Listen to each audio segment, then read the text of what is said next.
Et si certains enfants ne faisaient pas qu'imaginer, mais se souvenaient réellement d'une vie qui n'était pas la leur, avant d'avoir appris à mentir, avant même de comprendre ce qu'est la mort. Ils sont trop jeunes pour comprendre ce qu'ils disent, et pourtant leurs paroles dérangent profondément ceux qui les entendent. Dans des familles ordinaires, sans croyances particulières, des enfants commencent à parler d'une autre vie comme s'il s'agissait d'un souvenir personnel. Ils ne racontent pas des histoires floues ou symboliques, mais des scènes précises, détaillées, chargées d'émotions réelles. Ils parlent d'un autre nom, d'une autre maison, d'un autre travail, parfois même d'une autre mort. Ces souvenirs surgissent tôt, souvent entre 2 et 5 ans, à un âge où l'imaginaire existe, mais reste instable et malléable. Pourtant ici, les récits sont étonnamment cohérents. L'enfant répète les mêmes éléments, dans le même ordre, avec les mêmes détails jour après jour. Les parents pensent d'abord à un jeu, à une phase passagère. Puis viennent les questions. Comment peut-il connaître ce lieu? Pourquoi décrit-il cette personne? D'où viennent ces informations? Dans certains cas, l'enfant insiste, corrige les adultes, refuse son prénom, affirme que ce n'est pas le sien. Il réclame un autre nom, parfois avec colère, parfois avec tristesse. Il dit se souvenir d'une famille différente, d'une épouse, d'enfants, ou d'un métier qu'il n'a jamais vu pratiquer. Les souvenirs ne sont pas joyeux. Ils sont souvent liés à une mort brutale. Accident, chute, tir, incendie. L'enfant décrit la douleur, la peur, l'instant précis où tout s'est arrêté. Ces paroles sont dites sans théâtralité, sans mise en scène, parfois même sans émotion apparente, comme un simple constat. Mais chez d'autres, l'émotion est écrasante. Certains pleurent en évoquant cette autre existence. D'autres ressentent une nostalgie profonde, un manque inexplicable. Ils parlent d'un endroit où ils veulent retourner, d'une maison qui leur manque, d'une personne qu'ils appellent par un prénom inconnu de leurs parents. Le plus troublant est que ces souvenirs apparaissent spontanément. Ils ne sont pas provoqués par des questions suggestives. Ils surgissent dans des moments ordinaires, pendant un repas, au réveil, dans une voiture. Les parents, parfois inquiets, tentent d'ignorer ces paroles. Mais les détails s'accumulent. L'enfant reconnaît des lieux qu'il n'a jamais visités. Il décrit des routes avec précision. Il sait où tourner, où s'arrêter. Il parle d'objets spécifiques, d'événements précis, parfois même de dates. Lorsque certains adultes décident de vérifier, souvent à contre-cœur, la réalité devient troublante. Les lieux existent, les noms correspondent, les événements ont réellement eu lieu. Et surtout, une personne est morte, parfois des années avant la naissance de l'enfant. Dans plusieurs cas documentés, les familles concernées n'avaient aucun lien préalable, aucun contact, aucune connaissance mutuelle. L'enfant, pourtant, reconnaît des personnes, les appelle par leur prénom exact, connaît des détails intimes que seuls les proches pouvaient savoir. Certains évoquent des objets cachés, des habitudes spécifiques, des disputes familiales, des secrets jamais rendus publics.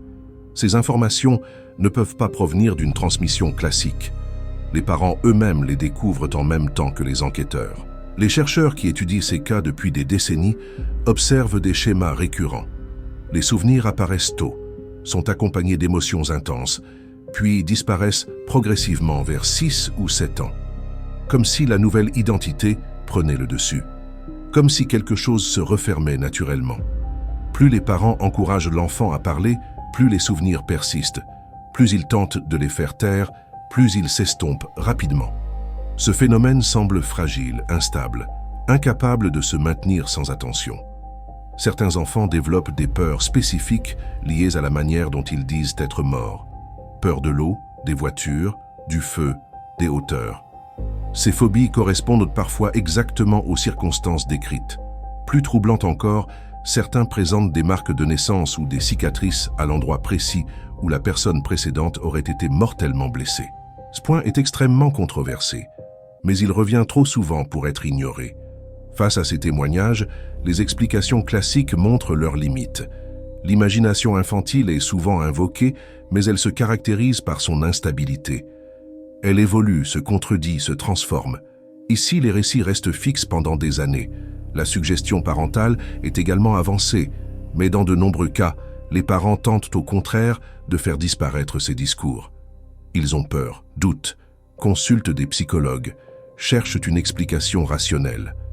La fraude est parfois évoquée, mais elle supposerait une organisation complexe, des recherches approfondies, un intérêt durable, alors que la majorité des familles n'ont rien à gagner.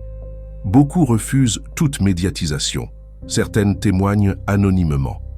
Le phénomène est observé dans le monde entier, dans des cultures très différentes, y compris là où la réincarnation est inconnue ou rejetée. Ce point est essentiel, car il élimine l'argument culturel dans de nombreux cas. Les enfants ne parlent pas de réincarnation. Ils ne savent même pas ce que cela signifie. Ils décrivent simplement ce qu'ils ressentent et ce qu'ils croient se rappeler. La science moderne admet aujourd'hui qu'elle ne comprend pas entièrement la conscience. Elle ne sait pas précisément où elle commence, ni où elle s'arrête. Elle sait seulement qu'elle ne se réduit pas totalement à l'activité cérébrale mesurable. Des études montrent que certaines formes de mémoire ou de perception persistent malgré des lésions importantes. D'autres suggèrent que la mémoire n'est pas strictement localisée. Ces enfants se situent exactement dans cette zone grise. Ils ne prouvent rien de définitif, mais ils posent une question fondamentale. Et si la conscience ne disparaissait pas totalement à la mort biologique? Et si certaines informations survivaient sous une forme encore inconnue? Il ne s'agit pas ici de croire, mais d'observer. Les témoignages existent. Ils sont nombreux, documentés, cohérents. Ils dérangent parce qu'ils remettent en cause une certitude moderne, celle que la mort est une fin absolue. Les enfants ne cherchent pas à convaincre, ils racontent. Puis, un jour, ils cessent. Des parents racontent qu'un matin, l'enfant dit simplement qu'il ne se souvient plus. Il n'en reparle jamais. Ce silence est peut-être la partie la plus troublante. Si tout cela n'était qu'une invention, pourquoi disparaîtrait-elle ainsi? Pourquoi le phénomène suivrait-il les mêmes étapes partout dans le monde? Pourquoi tant de détails vérifiables, tant d'émotions sincères, tant de constance? Aujourd'hui encore, aucun consensus n'existe. Certains chercheurs continuent d'étudier ces cas avec rigueur. D'autres refusent de s'y intéresser, non par manque de données, mais par peur des implications.